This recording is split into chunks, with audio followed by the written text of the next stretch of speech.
안녕하세요. 지식의 반찬을 더하다입니다. 2025년 7월 4일. 날씨가 정말 여름이네요. 네, 이번 시간에는 AI 시대에 우리가 어떻게 살아남을 것인가, 특히 1인 창업하시는 분들을 위한 온라인 퍼스널 브랜딩에 대해서 좀 깊이 파볼까 합니다. 저희가 오늘 참고한 책은 AI 인공지능 시대 생존 전략, 1인 창업을 위한 온라인 퍼스널 브랜딩이고요. 이 책이 뭐랄까 퍼스널 브랜딩이랑 온라인 마케팅을 굉장히 다양한 관점에서 다루고 있더라고요. 여러분께도 도움이 될 것 같습니다. 저자분이 또 이력이 독특하세요. 시인이시면서 음악 창작자, 또 외국 변호사 자격도 있으시고 IT 전문가로도 15년 경력이 있으시다고. 네, 맞습니다. 법률, 예술, 기술, 언어 이런 여러 분야를 넘나드는 그야말로 융복합형 지식인이시죠. 그래서 오늘 이 책을 바탕으로 우리가 온라인에서 나를 브랜딩할 때 이거 정말 조심해야 한다 하는 법적인 위험들, 그리고 어떻게 관리해야 할지 여기에 좀 초점을 맞춰보겠습니다. 자, 그럼 첫 번째로 이 책에서 온라인 브랜딩할 때 법률 지식이 그냥 아는 정도가 아니라 능통한 수준까지 필요하다고 하거든요. 이게 왜 이렇게까지 강조되는 걸까요? 그게 정말 중요한 포인트인데요. 온라인이라는 환경 자체가 기본적으로 모든 게 기록되고 또 공개되잖아요. 그러다 보니까 예전에는 그냥 아름아름 넘어갈 수도 있었던 그런 문제들이 이제는 너무 투명하게 드러나는 거죠. 법적인 책임도 당연히 훨씬 무거워졌고요. 훨씬 무거워졌다. 네. 예를 들어서 예전에 시장 같은 데서 암암리에 팔리던 가품들 있잖아요. 그런 걸 지금 온라인에서 판매한다 그러면 단순히 상표법 위반 이걸 넘어서 그 부정경쟁 방지법이라고 소위 짝퉁 판매법 위반에다가 심지어는 사기죄까지 적용될 수 있어요. 와, 사기죄까지요? 네, 처벌 수위가 정말 높아진 거죠. 최대 징역형까지 갈 수 있으니까요. 단순히 벌금 내고 끝나는 문제가 아니군요. 그러면 그 상표권, 그러니까 브랜드 이름이나 로고 같은 거, 네. 그거 침해만으로도 이렇게 심각한데 제품이 아니라 사람 자체를 브랜딩할 때는 더 복잡하다고 하셨어요. 네, 맞습니다. 사람을 브랜딩할 때는요, 상표권은 기본이고 저작권 문제도 있죠. 예를 들어 만드는 컨텐츠 관련해서요. 그리고 독특한 외형이나 스타일이 있다면 디자인권, 당연히 얼굴 같은 건 초상권, 그리고 요즘엔 퍼블리시티권이라고 해서요. 퍼블리시티권요? 네, 자신의 이름이나 얼굴, 목소리 같은 게 갖는 어떤 경제적인 가치를 보호하는 권리인데 이것까지 고려할 게 훨씬 많아지는 거죠. 여기서 근데 정말 주의해야 할 점이 하나 있어요. 어떤 건가요? 내가 어떤 로고를 먼저 만들어서 잘 쓰고 있었어요. 그런데 나중에 나타난 경쟁자가 비슷한 로고를 먼저 상표로 등록해버리면 오히려 내가 사용을 못하게 되거나 심하면 소송을 당할 수도 있다는 겁니다. 네, 제가 먼저 썼는데도요. 그건 진짜 생각도 못 했는데요. 네, 실제 그런 사례들도 있고요.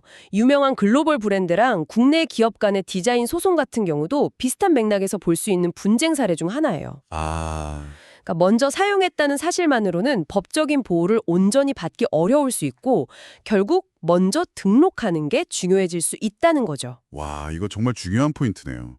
브랜딩 시작할 때부터 상표 등록 가능성, 이거 꼭 체크해야겠어요. 네, 반드시요. 그럼 만약에 아차하는 순간에 부주의로 타인의 권리를 침해했다는 그런 경고장 같은 걸 받게 되면 생각만 해도 아찔한데 어떻게 대처하는 게 좋을까요?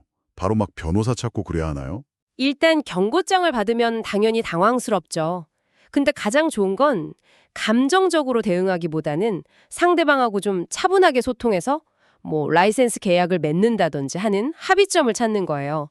이게 최선입니다. 협상이 우선이군요. 네.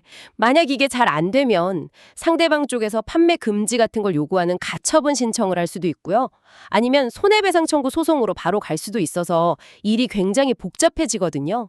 그래서 실수를 인정하고 좀 진솔하게 사과하면서 합리적인 선에서 보상을 제안하는 게 어떻게 보면 문제를 가장 빨리 그리고 원만하게 해결하는 길일 때가 많습니다. 그렇군요. 무조건 버티거나 싸우려고 하는 것보다 그게 더 현명할 수 있겠네요. 아까 상표권 말고 다른 권리 침해도 온라인에서 흔하다고 하셨는데 저작권이나 초상권 같은 거요? 구체적으로 어떤 사례들이 있을까요? 요즘 콘텐츠 만드는 분들 정말 많으신데. 네, 맞아요. 가장 흔한 게 다른 사람이 만든 이미지나 음악, 영상 같은 거 허락 없이 그냥 가져다 쓰는 경우죠. 이건 당연히 저작권 침해고요.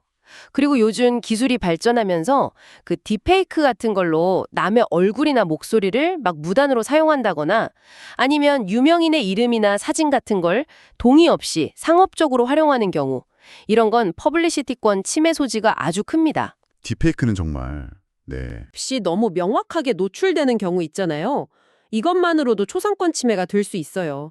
그러니까 컨텐츠 하나를 만들더라도 정말 세심하게 주의를 기울여야 합니다. 와, 듣고 보니까 온라인 브랜딩이 단순히 뭐 콘텐츠 만들고 소통하고 이게 다가 아니라 정말 보이지 않는 법적 지뢰밭을 피해가야 하는 거네요.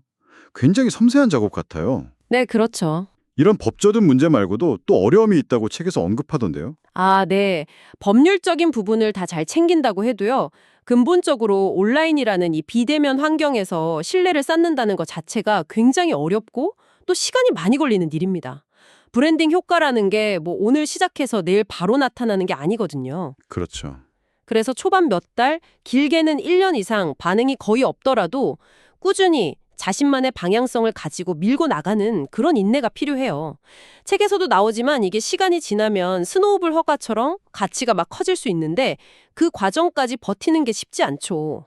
특히 자신만의 명확한 정체성이나 꾸준함이 없으면 중간에 지치거나 방향을 잃기 쉬워요. 결국 세상에 공짜는 없다. 뭐 노력 없는 결과는 없다. 이런 말이 딱 떠오르네요. 책에서도 뭐 단기간에 엄청난 효과를 보장한다거나 공짜로 뭘 해주겠다. 이런 제안은 사기일 가능성이 높으니까 경계해야 한다고 하던데 다 같은 맥락인 것 같아요. 정확합니다.